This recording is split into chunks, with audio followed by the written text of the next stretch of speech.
Yang pertama, harus kita sadari bahwa dzurriyyah Nabi adalah nasab agung. Karena bersambung nasab kepada baginda Nabi sallallahu alaihi wasallam melalui Sayyidat Fatimah Az-Zahra. Dan ada kewajiban-kewajiban atas kita kepada ahli bait dzurriyyah Rasulullah sallallahu alaihi wasallam, mulai dari perhatian yang harus kita berikan, penghargaan, cinta dan seterusnya banyak. Ini yang harus kita fahami. Dan jangan sampai ada terbetik, terlintas sedikit di hati kita kebencian kepada ahli bait Rasulullah. Karena itu cucu baginda Nabi sallallahu alaihi wasallam. Kalaupun ada di antara mereka punya perilaku tidak baik, tidak benar, justru seharusnya kita semakin sayang, berusaha untuk membawanya kepada kebenaran, bukan kita jadikan bahan untuk mencaci dzurriyyah Nabi. Kadang ada reaksi-reaksi negatif dari sebagian orang yang mungkin memang tidak mendapatkan nasib mencintai ahli bait. Kapan melihat ada keluarga atau keturunan Nabi melakukan kesalahan, yang ada adalah semacam kegembiraan karena dzurriyyah Nabi seperti itu. Naudzubillah. Dan itu bukan Anda semuanya. Semoga Anda adalah orang yang punya cinta yang sesungguhnya kepada dzurriyyah Nabi sallallahu alaihi wasallam. Kemudian masalah nasab.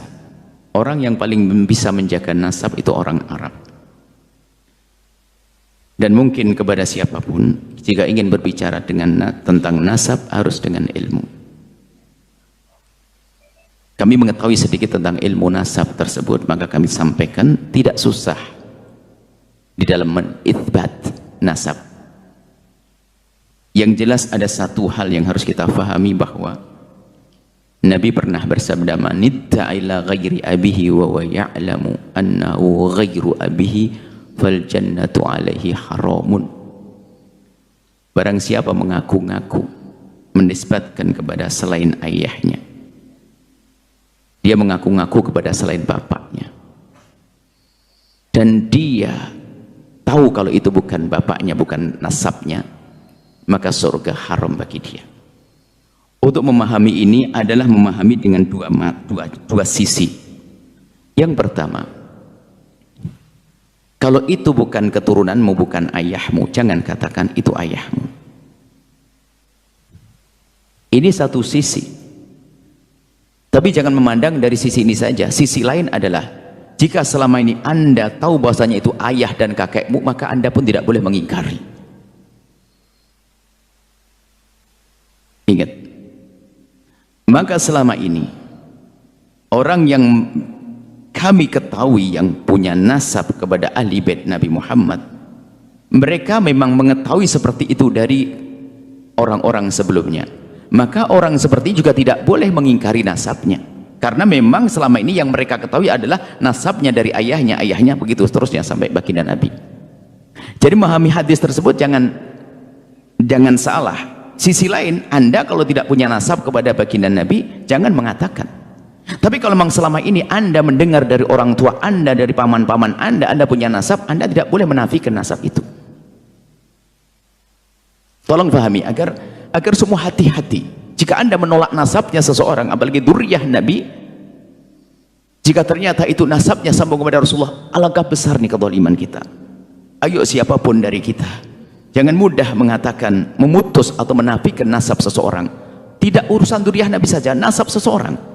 Bahkan dikatakan, kalau Anda meragukan nasab seseorang, Anda harus mencari bapaknya. Kalau Anda tidak bisa mencari bapaknya, Anda kena hukum qadzaf. Kalau ada seorang bapak dan anak, sudah tahu, orang masyarakat tahu bahasanya itu bapak anak, lalu saya katakan, kamu ini bukan anaknya, saya harus mencari siapa bapaknya. Menuduh orang yang punya nasab dengan nasab yang lain juga dosa besar. Yuk kita tingkatkan rasa takut kepada Allah.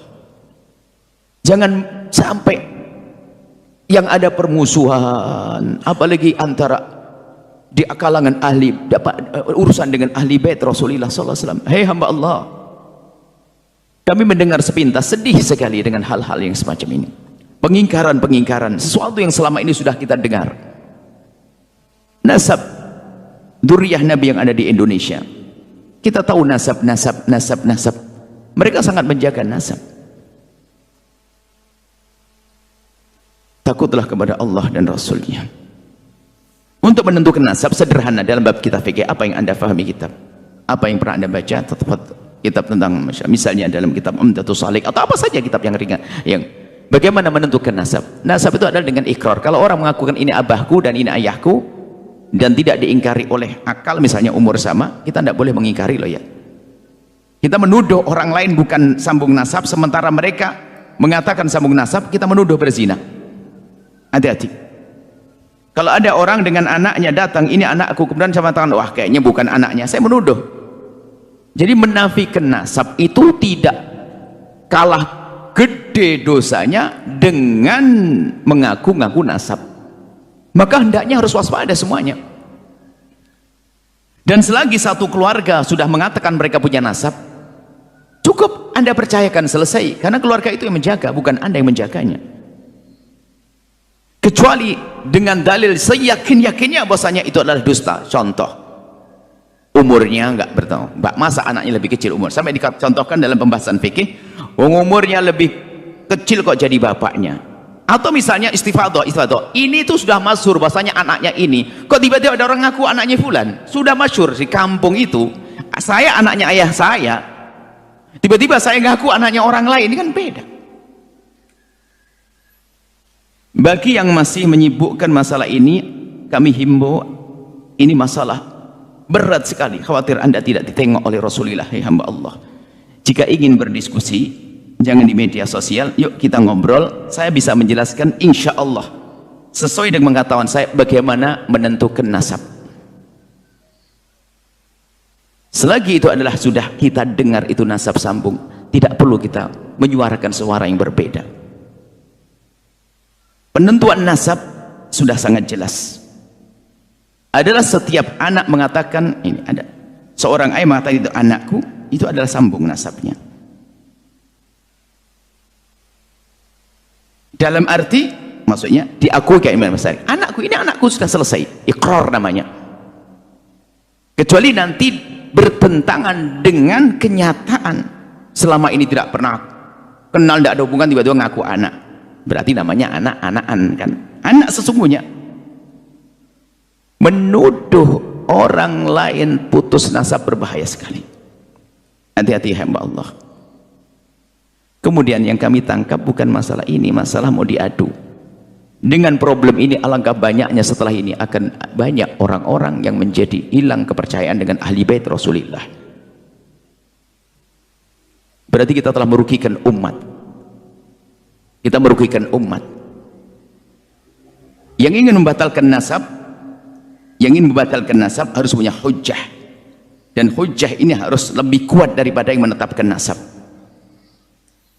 Kalau tidak, dalam bahasa, dia yang disalahkan salah. Kalau saya menafikan nasabnya seseorang, saya harus punya bukti kalau ini bukan. Kalau saya tidak punya bukti, saya dicambuk 80 kali. Saya menuduh orang berzina. Ibaratnya begitu, gampangannya seperti itu. Karena menuduh orang, selagi orang sudah punya nasab, kita nafikan nasabnya, maka ketahuilah, saya telah menuduh dia telah melakukan satu perzinaan dan seterusnya. Dan nasab ahli bait Nabi Muhammad di Indonesia adalah sudah sangat jelas. Kami himbau kepada siapapun untuk tidak perlu membahas masalah ini.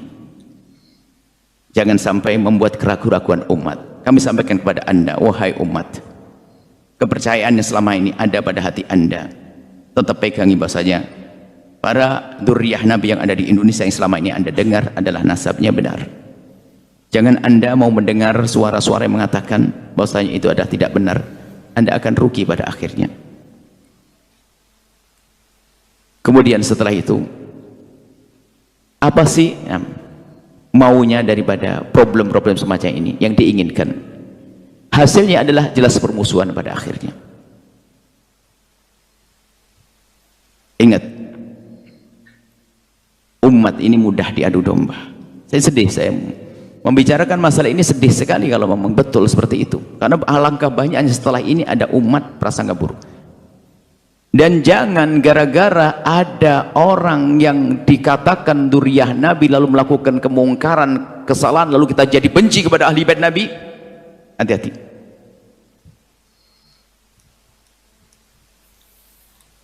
Saya mengatakan dzurriyyah Nabi di Indonesia tercatat, dzurriyyah Nabi tercatat, dan sangat luas dzurriyyah Nabi. Bahkan kami seru kepada pengurus, pernah kami sampaikan pada pengurus yang ngurusi tentang dzurriyyah Nabi, tolong jangan nunggu saja, perlu kita cari di sana banyak dzurriyyah Nabi yang tidak tercatat, perlu dicatat. Dan memang bukan untuk sombong-sombongan, agar dicatat, agar tahu nasabnya. Baik, ini saja yang bisa kami sampaikan, insyaallah. Himbauan kami, mohon maaf jika ada yang tersinggung dengan ini, mungkin yang selama ini menafikan nasab ahli bait Rasulullah. Sepertinya ada dua grup, berarti kalau tadi katanya ada fenomena kontroversi, berarti kan ada dua grup. Dua-duanya kami mohon maaf kepada dua-duanya. Ingat, dzurriyyah Nabi, cucu baginda Nabi sallallahu alaihi wasallam. Kalau seandainya pahit-pahitnya, tapi kita sampaikan pahit-pahitnya, mending saya salah mencintai daripada saya salah menafikan. Mending saya salah mempercayai daripada salah menafikan. Dan kemudian kalau sudah ada keluarga yang mengatakan itu nasabnya, ketahuilah tidak ada alasan bagi anda kecuali mempercayainya. Adapun urusan jika nanti ada orang buat nafsa palsu dan sebagainya, urusan dia dengan Allah. Tapi kalau kita sok tahu, itu menjadi masalah. Kalau sudah nasab itu benar, harus kita yakin benar. Nggak ada istilahnya. Ada sebagian mengatakan, ya saya tidak bisa mempercayai, tapi dia takut mengingkari. Enggak, nasab itu harus kita yakin, ini anaknya ini harus yakin, sudah harus kita percaya, sudah selesai. Jangan sampai ada setelah itu ada keraguan-keraguan. Baik, ini adalah masalah nasab baginda. Nasab orang biasa saja nggak boleh main-main, ya hamba Allah. Anda menafikan nasabnya orang biasa, nggak boleh, apalagi nasab baginda Nabi sallallahu alaihi wasallam. Mungkin bagi yang, mohon maaf saudara kami, saya tidak tahu siapa, ada pertanyaan, jika anda menafikan nasab ahli bait secara umum yang ada di negeri ini, kalau anda menafikan nasab itu, mungkin kita bisa duduk manis, kita bisa ingin menjelaskan dari mana anda menafikan, dan kami akan jelaskan bahwasanya cara menetapkan nasab itu seperti itu, tidak belit-belit, tidak harus pakai alat-alat medis dan sebagainya, tidak. Justru membahayakan. Anda sebagian dengan alat medis, alat ini dan sebagainya, nggak ada. Nasab itu sangat jelas, cukup dengan ikrar-ikrar yang selama ini kita dapat dari keluarga-keluarga, sudah kita percaya. Ini saja wahai hamba Allah, semoga dari kalimat-kalimat yang kami sampaikan ini menjadi sebab kebaikan untuk semuanya. Jika anda pernah merasa bersalah kepada dzurriyyah Nabi, segera tobat, Allah Maha Kasih. Akan tapi jangan sampai kita dikuasai oleh kesombongan atau dendam yang selama ini ada, atau kebencian kita kepada keluarga Nabi. Na'udzubillah, benci kok kepada keluarga Nabi. Kalaupun mungkin kita punya masalah dengan 1-2 keluarga Nabi, tapi tidak boleh kita benci kepada nasab ahli bait Nabi Muhammad. Kita benci pribadi, tidak boleh kita langsung memukul rata. Harapan kami adalah siapapun insaf, ayo rugi anda akan rugi, anda akan rugi. Dan bagi yang sibuk membuat pengingkaran dari kelompok manapun, sibuk membuat pengingkaran, kami siap untuk menjelaskan. Kita bisa bertemu dengan baik demi kebaikan umat ini dan demi kebaikan masa depan kita di hadapan baginda Nabi sallallahu alaihi wasallam. Ini saja yang bisa kami sampaikan. Semoga bisa damai, semuanya indah. Nuhibbukum ya ahla baiti Rasulillah. Kami mencintai anda semua wahai ahli bait Rasulullah sallallahu alaihi wasallam. Siapapun anda, ahli bait yang tercatat apun tidak tercatat, jika kami kurang dalam menjelaskan, maafkan kami. Hanya inilah yang bisa kami ketahui. Dan anda yang ada sedikit kekotoran hati dengan ahli bait Rasulullah, segera sadar dan tobat. Ingat, itu adalah cucu baginda Nabi sallallahu alaihi wasallam. Jangan menyesal nanti di saat di akhirat. Semoga anda semua menjadi orang-orang yang pecinta dan perindu ahli bait Nabi yang sesungguhnya, perindu yang sesungguhnya, perindu yang membela di saat benar, mengingatkan dengan cara yang benar di saat salah, bukan berubah menjadi benci.